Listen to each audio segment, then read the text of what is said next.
নহওক আজি দুই গগৈক আমি ধন্যবাদ দিব জনাইছো বিশেষকৈ আমাৰ গৌৰৱ গগৈ ডাঙৰীয়া আৰু অখিল গগৈ ডাঙৰীয়া তেখেত দুজনে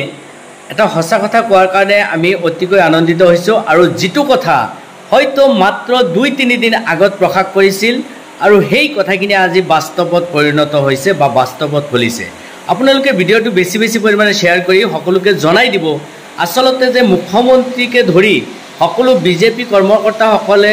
এটা বিশেষ জাতিক টাৰ্গেট কৰি তেওঁলোকে ৰাজনীতি কৰিব বিচাৰিছে হেয়া আজি প্ৰমাণ হল আজি গৌৰৱ গগৈ ডাঙৰীয়াই যি কথাখিনি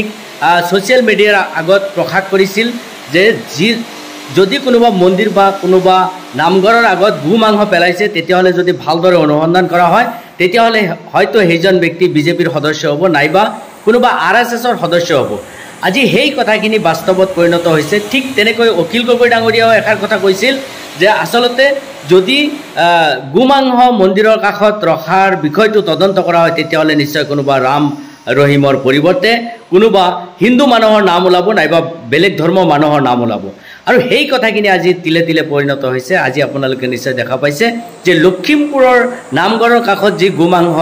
ৰাখিছিল সেই গুমাংহৰ ৰখা ব্যক্তিজন আসলতে বিজেপিৰ কৰ্মকৰ্তা কেইদিনমান আগত তেখেতে বিজেপি দলত যোগদান কৰিছিল আৰু তেওঁৰ হতুৱাই নিশ্চয় বিজেপি দলে এনেকুৱা কাৰ্যটো সংগঠিত কৰিবলৈ সক্ষম হৈছে ইয়াৰ উপৰিও তেওঁৰ লগত আৰু কেইজনমান হিন্দু ধৰ্মৰ মানুহে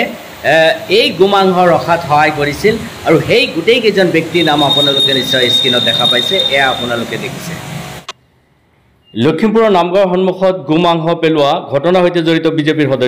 সদস্যকেইজন আছিল সঞ্জয় জাট জিতেন্দ্ৰ কুশৱাহা ব্ৰজেশ বদৰীয়া সৌৰভ শৰ্মা গ্ৰেপ্তাৰ মুছলমান সম্প্ৰদায়ক আজি মানুহৰ আগত বা সমাজৰ আগত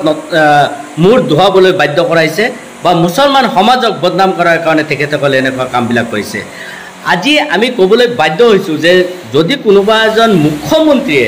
গুমাংহলৈ সদায় সমালোচনা কৰি থাকে যিজন ব্যক্তিয়ে গুমাংহলৈ প্ৰায় একমাহ সময় অতিবাহিত কৰিলে কেৱল গুমাংহৰ আলোচনালৈ সেইজন মুখ্যমন্ত্ৰীয়ে অসমৰ কেনেকুৱা ধৰণৰ ডেভেলপ বা উন্নয়ন সাধন কৰিব পাৰে এয়া অতি আচৰিত কথা আজি আমি অতি দুখ লাগিছে যে প্ৰতিবাৰেই এনেকৈ যদি দেখা যায় যে গুমাংহলৈ ৰাজনীতি হৈছে তেতিয়াহলে হয়তো সেইটো কোনোবা আৰএছএছৰ সদস্য হ'ব লাগিব নাইবা কোনোবা বিজেপিৰ সদস্য হ'ব লাগিব আৰু এনে ব্যক্তিবিলাকে হয়তো অসমখন আৰু ভাৰতবৰ্ষখন অশান্ত কৰিব বিচাৰিছে গতিকে আমি প্ৰথমতো কৈছিলোঁ যে যিসকল ব্যক্তি এনেকুৱা কাণ্ডৰ লগত জড়িত তেখেতক ৰাজপথত আনি গুলীয়াই হত্যা কৰিব লাগে আৰু আৰবিয়ান কায়দাৰে তেখেতসকলক বিচাৰ কৰিব লাগে এতিয়া মুখ্যমন্ত্ৰীৰ যদি শক্তি আছে সাহস আছে তেতিয়াহলে সেই ব্যক্তিবিলাকক ৰাইজৰ সন্মুখত আনি তেখেতসকলক ফাঁচি দিয়ক নাইবা ৰাইজৰ সন্মুখত আনি তেখেতসকলৰ হাত ভৰি কাটি দিয়ক তেতিয়াহে বুজা যাব যে নাই অসমৰ মাননীয় মুখ্যমন্ত্ৰী সাহেব আচলতে ন্যায় বিচাৰক হয়তো আজি হিন্দুসকলে আমি বাবা কৰিব আছোঁ কিন্তু আমি দেখা পাইছোঁ যে হিন্দুসকলৰ ওপৰতো অত্যাচাৰ চলিছে কিন্তু সেই অত্যাচাৰখিনি আচলতে আমি দেখা পোৱা নাই বা উপলব্ধি কৰিব দিয়া নাই আজি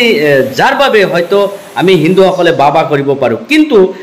আসলতে যে এনেকুৱা ব্যক্তিবিলাকৰ মূল উদ্দেশ্য হৈছে তেওঁলোকৰ মুনাফা আদায় কৰা তেওঁলোকৰ ৰাজনীতি কৰা আৰু সেই উদ্দেশ্যে তেওঁলোকে যিকোনো কাম কৰিব পাৰে হেয়া বাৰে বাৰে প্ৰমাণিত হৈছে গতিকে মই চেলুট জনাইছোঁ আজি গৌৰৱ গগৈ ডাঙৰীয়াই আজি সঁচা কথা কৈছে আজি অখিল গগৈ ডাঙৰীয়াই আজি সঁচা কথা কৈছে হয়তো মুছলমানে এই কথাবিলাক ক'লে বেয়া দেখা যায় যাৰ বাবে মুছলমানসকলে ক'লেও সেইটো কাৰ্যকৰী নহয় গতিকে তেখেতসকলক ধন্যবাদ জনাইছোঁ আৰু তেখেতসকলৰ সেই কথাখিনি আজি বাস্তৱত পৰিণত হৈছে